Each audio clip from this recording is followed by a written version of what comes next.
వందే మాత్రం. నేను మీ journalist Navatha. Welcome to R political. Annamalai రాజీనామా వెనుక బీజేపీ మాస్టర్ ప్లాన్ ఉందా? ఆయన బీజేపీని వీడడం వెనుక ఒక పెద్ద పొలిటికల్ స్ట్రాటజీ ఉందా? అన్నమలై ఢిల్లీ వెళ్లారు.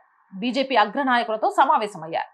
వ్యూహాత్మక చర్చలు జరిపారు. ఆ తర్వాత బీజేపీకి రాజీనామా చేశారు. కానీ ఇది పార్టీపై ఉన్న అసంతృప్తి కంటే ఒక సరికొత్త వ్యూహాత్మక ఎత్తుగడలాగా ఎక్కువగా కనిపిస్తుందనే వారు ఉన్నారు. ఒకసారి దక్షిణాది రాష్ట్రాలను గమనిస్తే కర్ణాటక వచ్చే ఏడాది అక్కడ బీజేపీ ప్రభుత్వం ఏర్పాటు చేసే అవకాశాలు స్పష్టంగా కనిపిస్తున్నాయి. ఇక ఆంధ్రప్రదేశ్, ఇక్కడ బీజేపీ ఇప్పటికే టీడీపీ కూటమితో కలిసి అధికారంలో ఉంది. ఇక తెలంగాణ, వచ్చే ఎన్నికల్లో బీజేపీ ప్రధాన ప్రతిపక్షంగా అవతరించబోతోంది. ఏదైనా అద్భుతం జరిగితే ప్రభుత్వం కూడా ఏర్పాటు చేయొచ్చు.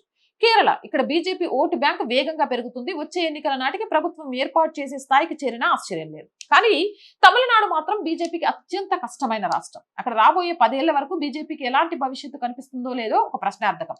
ఎందుకంటే అక్కడ కేవలం ద్రవిడ రాజకీయం మాత్రమే సక్సెస్ కాగలదు. ఒకవేళ బీజేపీ కనుక ఆ ద్రవిడ రాజకీయాల వైపు వెళ్తే ఉత్తర భారతదేశంలో దానికి ఇబ్బందులు ఎదురవుతాయి. అందుకే ఒక విజయ్ జోసెఫ్ మొదటి ప్రయత్నంలోనే అక్కడ అంతటి ప్రభావాన్ని చూపించగలిగినప్పుడు మరొకరు ఎందుకు నిలబడలేరు? అన్నమలై రూపంలో బీజేపీ బహుశా తమిళనాడులో సరికొత్త జోసెఫ్ విజయ్ లాంటి మాస్ లీడర్ ని నిలబెట్టాలని చూస్తోంది. ఈ వ్యూహం భవిష్యత్తులో చాలా బాగా పనిచేసే అవకాశం ఉంది. అవునంటారా కాదంటారా? మీ అభిప్రాయం కామెంట్ చేయండి. జై హింద్, జై భారత్. అండ్ రోజు చెప్తుందేనండి, R group of channels, R voice, R political, R Samskruthi 3 channels ని వెంటనే సబ్స్క్రైబ్ చేసుకోండి. కంటెంట్ బాగుంది అనిపిస్తే లైక్ చేయండి, షేర్ చేయండి, మీ అభిప్రాయాన్ని కామెంట్ చేయండి. అండ్ ఆర్థికంగా ఫస్ట్ వీక్ వచ్చింది. శాలరీస్, రెంట్ కోసం చాలా చాలా ఇబ్బందుల్లో ఉన్నాం. మీరు చేసే సహాయం చాలా చాలా ముఖ్యం మాకు. దయచేసి సహాయాన్ని అందించండి. అందిస్తారు అని ఆశిస్తున్నాను. అందించాలి అనుకుంటే సబ్స్క్రిప్షన్ పక్కనే జాయిన్ అనే బటన్ ఉంది. 1 to 5 లెవెల్స్ ఉన్నాయి. ఏదో ఒక లెవెల్లో సపోర్ట్ చేయండి. లేదా స్క్రీన్ మీద గూగుల్ పే, ఫోన్ పేతో పాటు అకౌంట్ డీటెయిల్స్ ఉన్నాయి. మీకు తోచిన సహాయాన్ని అందించండి.